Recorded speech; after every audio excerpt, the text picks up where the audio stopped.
Grief and loss are universal experiences, and no one is immune to the pain they bring. It's a truth we must face, and yet it's a journey that unfolds differently for each of us.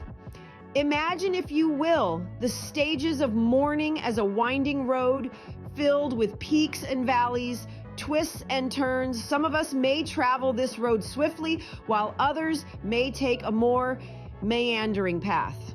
And that's perfectly okay. The road to healing isn't a race. It's a personal journey that takes time and patience. In the early stages, you might find yourself in denial, unable to grasp the reality of your loss. This is a natural defense mechanism, a way for our minds to buffer the initial shock. After denial comes anger. You might feel frustrated, questioning why this happened to you. And that's okay. Anger is a common response to feeling out of control. Eventually, this anger may give way to bargaining, a stage filled with what if and if only statements. It's a way for us to regain control, even if it's just in our minds. Then, as reality sets in, you might find yourself in the depths of depression, a profound sadness washing over you. You're not alone in this. It's a normal response to great loss. And finally, there's acceptance. But don't be mistaken, acceptance doesn't mean you're okay with the loss. It simply means you've come to understand the loss as a part of your life's narrative. It's a step towards healing, but it doesn't signify the end of grief. Throughout these stages, it's crucial to remember that expressing your feelings is not a sign of weakness. It's a testament to your humanity, your ability to love and feel deeply. Suppressing these emotions or rushing to get over it won't do you any good. So take your time, lean into the grief. Let it wash over you, let it shape you, because in the end, it's through this pain that we grow. Remember, it's okay to grieve. It's okay to feel the pain. It's a part of being human. Grief isn't just an emotional response. It can also have significant impacts on our mental health. When we experience loss, it's not uncommon for our minds to reel from the impact. This isn't just about emotional pain. Grief can also shine a spotlight on underlying mental health issues or even trigger new ones. The sorrow and emptiness that come with losing a significant person in our lives can sometimes pave the way for conditions like depression, anxiety, and post-traumatic stress disorder or PTSD. Depression, for instance, is more than just feeling sad. It's a persistent gloom that seeps into every corner of your life, making it hard to find joy in the things you once loved. It can leave you feeling drained, hopeless, and disconnected from the world around you. Anxiety, on the other hand, is like a constant hum of worry in the back of your mind. It can make you feel on edge, restless, and overly concerned about the future. It might feel as though you're always waiting for the other shoe to drop. Then there's PTSD, a condition often associated with traumatic events. In the context of grief, it might manifest as intrusive thoughts or flashbacks about the person you've lost. It can keep you stuck in a loop of reliving your pain over and over again. These conditions are serious, but they're also treatable. The first step is recognizing the symptoms. If you're feeling persistently sad, anxious, or haunted by memories of your loss, it's important to reach out to a mental health professional. They can provide you with the tools and strategies to manage these feelings and support you through your journey of healing. And remember, seeking help is not a sign of weakness. It's a testament to your strength and your commitment to taking care of yourself. You don't have to navigate the murky waters of grief alone. There are professionals who can help you chart a path towards healing and recovery. Your mental health matters. Don't hesitate to seek help if you need it. Starting over after a loss can be daunting, but remember, it's a journey, not a race. It's about resilience, that inner strength that helps us bounce back, rise above challenges, and navigate the stormy seas of life. Resilience doesn't mean we don't experience hardship or distress.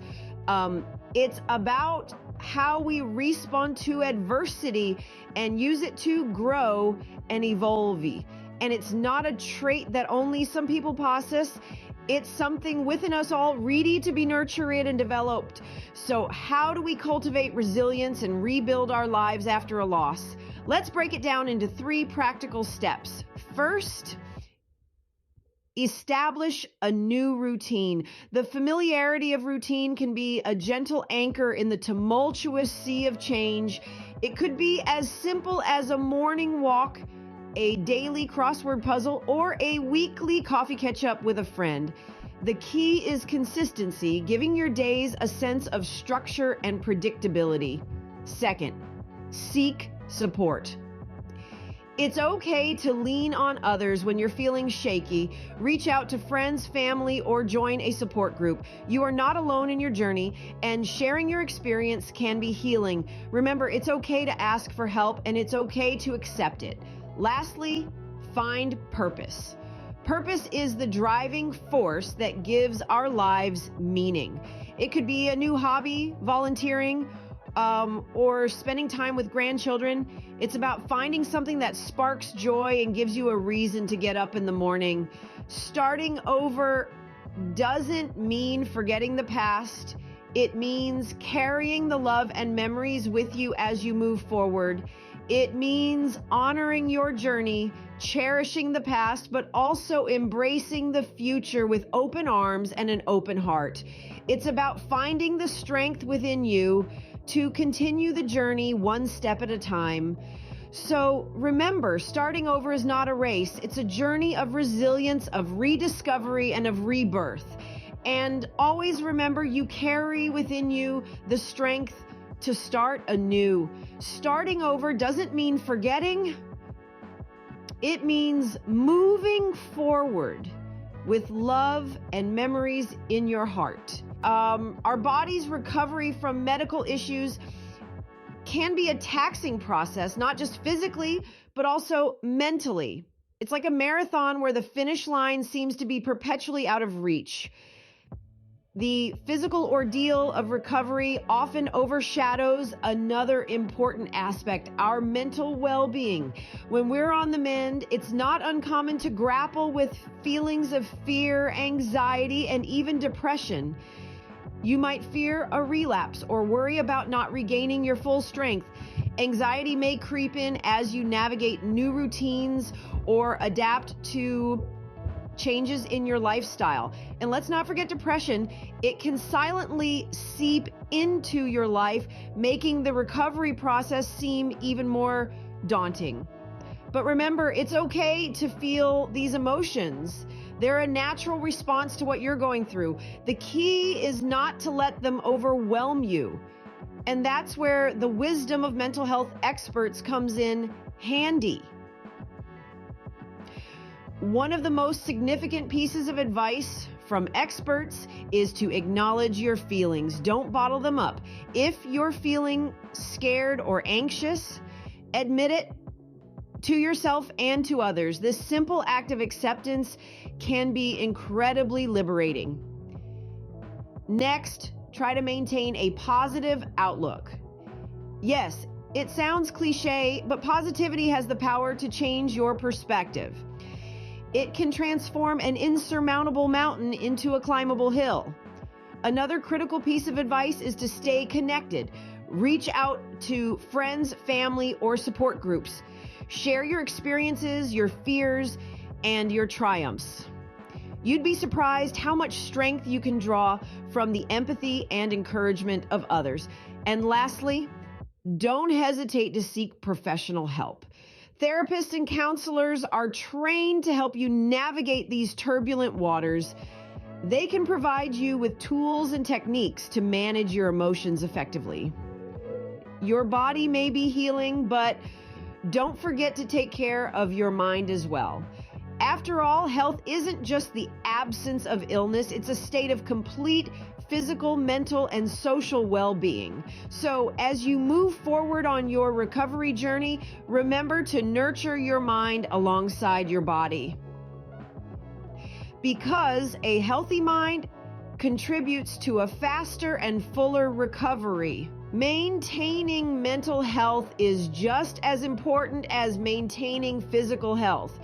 You've perhaps heard it before, but it bears repeating, especially in the face of life's challenges like grief, loss, or health recovery.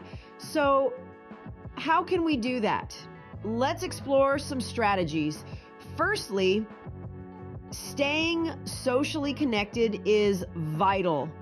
Human beings are social creatures by nature, and our connections with others can provide emotional support, a sense of belonging, and opportunities for shared experiences. So reach out to friends, family, or join local community groups. Engage in meaningful conversations, share your stories, and listen to those of others. Secondly, pursue your hobbies or discover new ones. Hobbies can bring joy, foster creativity, and provide a sense of achievement. Whether it's painting, gardening, reading, or hiking, these activities can be an oasis of calm and fulfillment in a chaotic world. Next, let's talk about the power of mindfulness. This practice involves paying attention to the present moment without judgment. It's like taking a mental step back and observing your thoughts and feelings as they are, not as you wish them to be. You can practice mindfulness in everyday activities, like while eating, walking, or even doing the dishes. Over time, mindfulness can help reduce stress and increase self-awareness. Lastly, but certainly not least, don't hesitate to seek professional help when needed.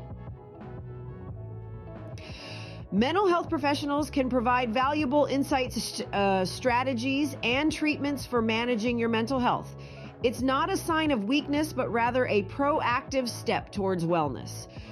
Remember, it's okay to have bad days, to feel sad or anxious.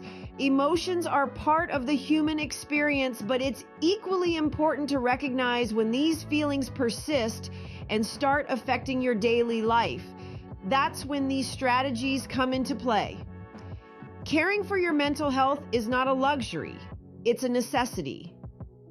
Each step you take towards maintaining your mental health is a step towards a more balanced, fulfilling life. So take that step today and every day after. You don't have to navigate this journey alone. There are resources and support available to help. In the face of loss or health recovery, it's absolutely normal to feel overwhelmed. It's crucial to remember that there's a wealth of resources both online and offline, specifically tailored to assist seniors in these situations. Online, there are countless forums and platforms where you can connect with others who are experiencing similar challenges. Websites like GriefShare and Healing Hearts offer virtual support groups where you can share your thoughts and feelings in a safe space. They also provide a plethora of articles, webinars, and other educational materials to help you understand and cope with your feelings. However, the digital world isn't the only place to find assistance. Local community centers often host support groups and workshops for those dealing with grief or recovering from medical issues. These gatherings not only offer practical advice, but also provide an opportunity to connect with others who are on a similar journey. There are also numerous national organizations that provide resources. The American Association of Retired Persons, for example, offers information on a wide range of topics, from mental health to financial planning. For those recovering from health issues, the American Heart Association and the American Cancer Society offer resources tailored to specific health conditions. Let's not forget about professional help. Therapists and counselors trained in grief and health recovery can provide invaluable support. They can guide you through your feelings, help you develop coping strategies, and work with you to build a new normal. And lastly, don't underestimate the power of your personal network. Friends, family, and even neighbors can provide emotional support, practical help, or just a listening ear when you need it most. Remember, asking for help is not a sign of weakness, but a sign of strength. By reaching out, you're taking an important step towards healing and recovery. And remember, you're not alone. There's a whole community out there ready to lend a hand. Life can throw us curveballs, but it's how we handle them that defines us. Just as we've traversed the path of understanding grief and loss, we've also discovered its profound impact on our mental health. It's important to remember that it's okay to feel overwhelmed. Grief is a natural process, and it's perfectly fine to take your time to heal. Starting over after a significant loss can seem like an insurmountable task. However, remember that it's okay to take baby steps. It's okay to take one day at a time. There's no set timeline for healing or starting over. Everyone's journey is unique, and it's essential to respect your own pace. Health recovery and maintaining mental well-being are intertwined, as we've discussed. Taking care of your physical health can have a significant positive impact on your mental health, be it through a balanced diet, regular exercise, or adequate sleep. These fundamental aspects of self-care can go a long way in promoting overall well-being. Alongside these personal strategies, remember that there's a wealth of resources and support out there for you. From professional therapists and support groups to online resources, there's a network of help available. You don't have to face these challenges alone. Seeking help is not a sign of weakness, but rather a courageous step towards healing and recovery. Patience is crucial during this journey. Remember, it's not a race. It's okay to have good days and bad days. Be kind to yourself, and remember that it's okay to take a break when you need it. In closing, let's remember that life's journey is made up of both peaks and valleys. The valleys might seem deep and dark, but they are just as much a part of our journey as the peaks. Your journey may be tough, but remember, you are tougher. Take care of your mental health because you matter.